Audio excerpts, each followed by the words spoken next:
வணக்கம் மக்களே. நாம் இன்னைக்கு என்ன பேச போகிறோம்னா, சமூக வலைத்தளத்துக்குள்ள ஒரு டைம் பாஸுக்கு நம்ம உள்ளே போகிறோம்.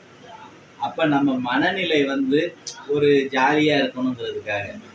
ஆனால் நம்ம அப்படி உள்ளே போகும்போது பார்த்தீங்கன்னா, முழுக்க முழுக்க நம்மளோட பத்மஸ்ரீ உலக நாயகன் கமலஹாசன் அவர்கள் நடித்த இந்தியன் 2 படத்தோட விமர்சனங்கள் தான் அளவுக்கு அதிகமாக இருக்குங்க. இதை என்னடா இவ்வளவு வித்தியாசமா இதை இவ்வளவு விமர்சனம் பண்ணி போட்டுக்கிட்டே இருக்கிறாங்களே அப்படின்னு நம்ம என்ன பண்ணோம்னா, இந்த இந்தியன் 2 படத்தை நம்ம போய் பார்க்கணும். அப்படி பார்த்தோம் அப்படின்னா தான் அது எதுக்காக இவ்வளவு விமர்சனம் வருது அப்படிங்கிறத நம்ம புரிஞ்சுக்கிட முடியும். அப்படிங்கிறதுக்காக நம்ம விருதுநகர் மாவட்டத்தில் ராஜபாளையத்தில் மீனாட்சின்னு ஒரு தியேட்டரில் அந்த படம் ஓடிக்கிட்டு இருக்கு. அங்கே போய் அந்த படத்துக்கு பார்க்க போனேன். அப்போ பார்த்தீங்கன்னா இந்த இந்தியன் 2 திரைப்படம் இதுல கழுவி ஊத்துறாங்களே, அப்படி இந்த குறை அந்த குறை ரொம்ப மோசம்னு அப்படிலாம் ஒன்றும் இல்லைங்க. ரொம்ப நல்லா தான் எடுத்திருக்கிறாங்க. அதாவது நம்மளோட மனநிலை பார்த்தீங்கன்னா, இன்னைக்கு நம்ம பேசுகிறோம் அந்த காலத்து சாப்பாடு அருமையாக இருக்குங்க, அதனால ஆரோக்கியமாக இருந்தாங்கன்னு. அந்த மனநிலையிலேயே நம்ம இருக்கிறதால நமக்கு அதுதான் நல்லதுன்னு தோணுது.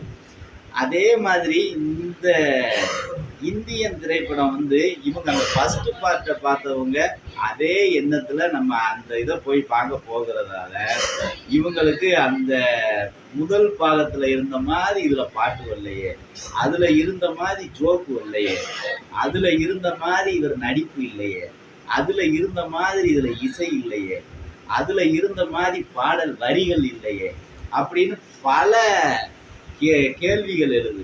பல விஷயங்களை பூர்த்தி செய்ய வேண்டியது வருது. அந்த இந்தியன் 1 நீங்க மறந்துட்டு இதை போய் பார்த்தீங்கன்னா இந்த படம் சிறப்பு தான். ஆனா அதையும் இதையும் நம்ம ஒன்று போல வச்சு மேட்ச் பண்ணோம்னு நினைச்சா அது குறைகளாக தான் தெரியுது. இப்ப இந்தியன் 1ல பார்த்தீங்கன்னா கவுண்டமணி செந்தில் அதுல அவ்வளவு அருமையா இப்ப நடிச்சிருப்பாங்க. அதுக்கப்புறம் பார்த்தீங்கன்னா பாடல்கள்ல மனிஷா கொய்ராலா, ஊர்மிளா ரொம்ப சிறப்பா நடிச்சிருப்பாங்க. அதுக்கப்புறம் பார்த்தீங்கன்னா இந்த போலீஸ்ல அந்த மலையாள நடிகர் ரொம்ப திறமையா நடிச்சிருப்பாரு. கமலஹாசன் ரொம்ப சிறப்பு, சுகன்யா, இப்படி சொல்லிக்கிட்டே போகலாம். ஆனா இதுல பாத்தீங்கன்னா இதுலயும் அதே மாதிரி நல்ல விஷயங்கள் நிறைய இருக்கு. என்ன பாடல் வரிகள் புரியல அப்படிங்கிற மாதிரி தான், அது ஒண்ணுதான் நமக்கு மைனஸா தெரிஞ்சது. மற்றபடி இதுல எல்லாமே மாறிட்டாங்க. அதுல இருந்த ஹீரோயின் இதுல கிடையாது, அதுல இருந்த சிரிப்பு நடிகர்கள் இதுல கிடையாது, அதுல இருந்த நடிகர்கள் யாருமே கிடையாது. கமலஹாசன் அப்புறம் இதுல நடிச்சவங்கெல்லாம் பாவம் இறந்துட்டாங்க அப்படின்னு எடுத்தோம்னா அந்த அஞ்சலி போஸ்டர் போடுறாங்க. அதெல்லாம் பார்க்கும்போது நமக்கு ரொம்ப வருத்தமா தான் இருந்தது. ஆனா கதை நடிப்பெல்லாம் ரொம்ப பிரம்மாண்டமா தான் திரு பத்மஸ்ரீ கமலஹாசன் அவர்கள் நடிச்சிருக்கிறாங்க. அவரை தூரத்துல இருந்து பார்க்கும்போது அந்த முதியவருங்கிறத நம்ம மறந்து ஒரு இளைஞனை மாதிரி தான் அவரை சித்தரிச்சிருக்கிறாங்க இந்த படத்துல. வயது பார்த்தீங்கன்னா ஒரு 108 வயசு நியாயமா இருக்க வேண்டிய அந்த பெரியவர் இந்தியன் தாத்தா. ஆனா அவர் பார்த்தீங்கன்னா ஒரு சக்கர வண்டியில உடல் வேர்க்க வேர்க்க அவர் அப்படியே டிரைவ் பண்ணி போவாரு பாருங்க, ரொம்ப அருமையா இருக்கும்.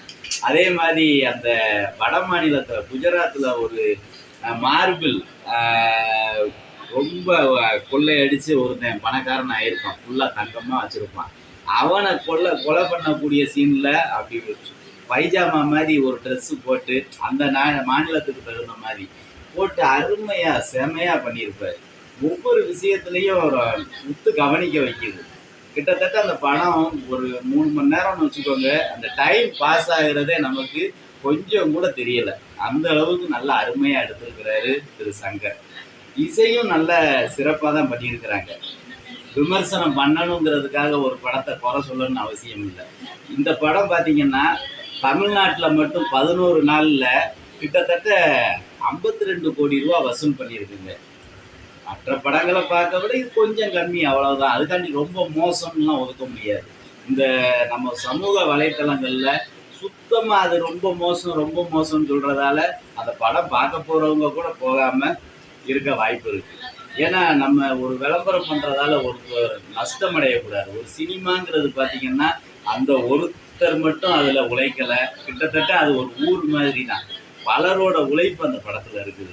அது நம்ம ரேசா ஒரு குறைய சொல்லிட்டு அதை கடந்து போயிட்டோம் அப்படின்னா அத்தனை பேரோட வாழ்வாதாரம் வாழ்க்கையும் பாதிக்கிறதுக்கு வாய்ப்பு இருக்குது. ஆகையால விமர்சனத்துல ரொம்ப மோசம்னு இதை சொல்லவே முடியாது. ரொம்ப சிறப்பா நல்லா தான் எடுத்திருக்கிறாங்க. படம் பார்க்க அருமையா இருக்கு. அவங்க கடைசியில முடிக்கிறப்ப அந்த கமலஹாசனோட அந்த படத்துல எனக்கு ரொம்ப விருப்பப்பட்டது என்னன்னா, அந்த வெள்ளைக்காரர்கள் பிரிட்டிஷ் காலத்துல நடந்த கதை முதல் பாகத்துல இருந்த மாதிரி இதுக்குள்ள வருங்கிறது நினைச்சுக்கிட்டு நான் இருந்தேன் கடைசி வரைக்கும். ஆனா அந்த சீன் வரவே இல்லை. அந்த அளவுக்கு படத்தை நகர்த்தி கொண்டு போய் கடைசியில் அந்த சீனை காட்டுறாங்க. அதெல்லாம் 3ஆம் பாகத்துல வரும் அப்படிங்கிற மாதிரி 2025 வரும்னு காட்டினாங்க. பரவாயில்ல, அந்த அளவுக்கு நல்ல அருமையா தான் எடுத்திருக்கிறாங்க. சங்கரோட அந்த கதை அமைப்பு ஒளிப்பதிவு எல்லாம் சூப்பரா இருக்கு.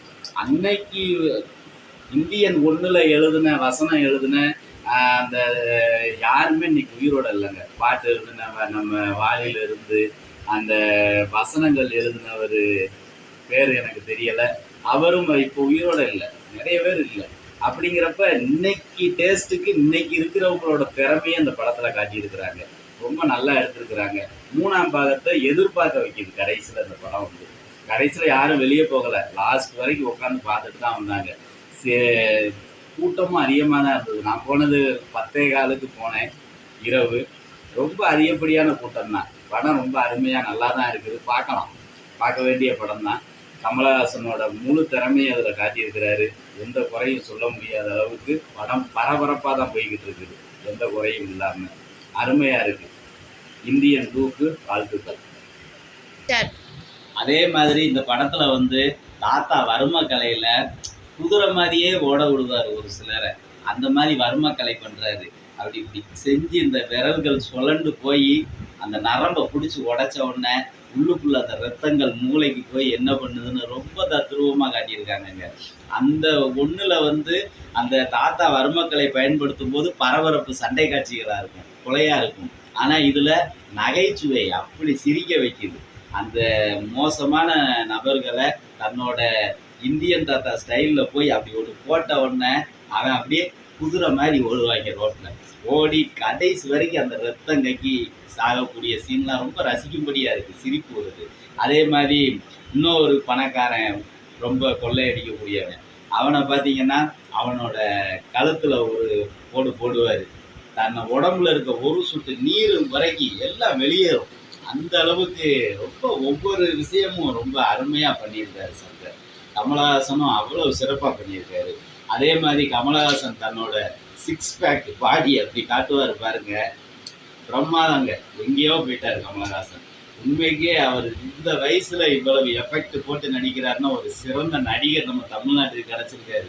பாராட்ட வேண்டிய விஷயம்தான். எல்லாரும் படம் பார்க்கலாம். அருமையா இருக்கு ஒவ்வொரு விஷயமும். நான் சொன்னது 10% தான். இன்னும் 90% உள்ள இருக்குது. பார்க்கலாம். சூப்பர். நன்றி. வணக்கம்.